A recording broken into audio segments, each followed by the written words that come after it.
नमस्कार बच्चों। आज हम संचयन पूरक पुस्तक के पाठ हरिहर काका का सार समझेंगे। पाठ के लेखक मिथिलेश्वर जी हैं। मिथिलेश्वर जी ने इस कहानी के माध्यम से पारिवारिक संबंधों और धार्मिक स्थलों पर चल रही स्वार्थ की भावना को उजागर किया है। इसी के साथ साथ उन्होंने शहरी जीवन और ग्रामीण जीवन की वास्तविकता को भी बखूबी प्रकट किया है। लेखक और हरिहर काका दोनों एक ही गांव के रहने वाले थे। बचपन में जब लेखक छोटा था तो हरिहर काका उससे बहुत प्यार करते थे और हरिहर काका को लेखक भी बहुत आदर सम्मान की दृष्टि से देखता था। काका अपने अधिकांश मन की बातें लेखक को ही बताया करते थे। इस प्रकार लेखक मिथिलेश्वर जी और हरिहर काका के बीच गहरी मित्रता थी।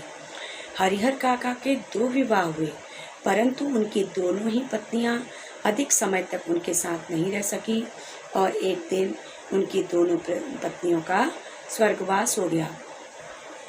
उसी गांव में एक ठाकुरबाड़ी पूजा स्थल के रूप में लोकप्रिय थी।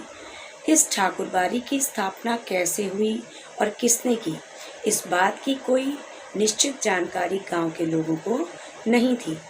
कहा जाता है कि वर्षों पहले एक संत वहां पर आकर झोपड़ी बनाकर रहने लगे और वे सुबह शाम श्री कृष्ण जी की पूजा आराधना इत्यादि किया करते थे। गांव के लोगों की भी उस ठाकुरबाड़ी के प्रति आस्था बढ़ गई और धीरे धीरे लोगों ने चंदा इकट्ठा करके उस मंदिर का विस्तार कर दिया और एक समय ऐसा आया कि वह ठाकुरबाड़ी उस गांव के इलाके में सबसे बड़ी ठाकुरबाड़ी बनकर रह गई।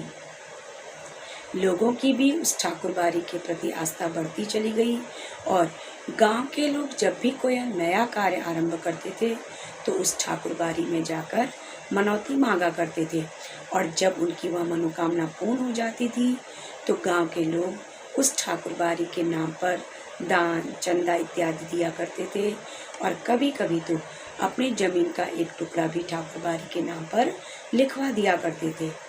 इस मंदिर का संचालन एक धार्मिक समिति द्वारा किया जाता था, किंतु लेखक की उस ठाकुरबाड़ी के प्रति आस्था बिल्कुल भी नहीं थी।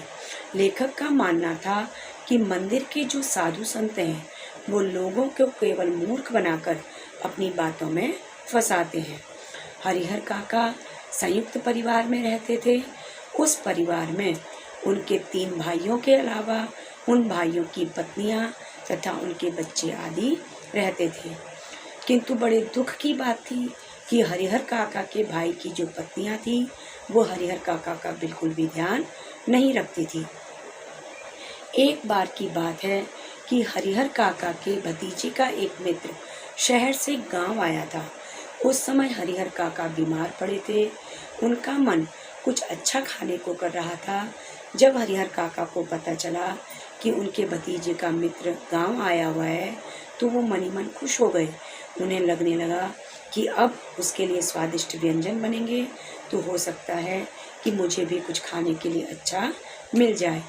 तो जब हरिहर काका की भाई की पत्नी ने अपने पुत्र के मित्र के लिए तरह तरह के स्वादिष्ट व्यंजन बनाए तो हरिहर काका बहुत खुश हुए, किंतु जब हरिहर काका के सामने भोजन परोसा गया तो उन्हें खाने के लिए केवल सूखा भात और अचार ही दिया गया। यह देखकर हरिहर काका बहुत दुखी हुए और उन्होंने अपने भाई की पत्नियों को बहुत बुरा भला कहा और नाराज होकर ठाकुरबाड़ी की ओर चले गए। ठाकुरबाड़ी के महंत भी हरिहर काका को प्यार से समझा बुझाकर ठाकुरबाड़ी ले गए और उन्हें बड़े प्यार से समझाने लगे कि अगर हरिहर काका अपने नाम की 15 बीघा जमीन ठाकुरबाड़ी के नाम कर दें, यानी मंदिर के नाम कर दें, तो उनका ये जीवन और उनका परलोक दोनों ही सुधर जाएगा। इसके अलावा गांव में भी हरिहर काका का मान सम्मान बढ़ जाएगा। यह सारी बातें सुनकर हरिहर काका भी महंत की बातों में आकर ठाकुरबाड़ी में ही रहने के लिए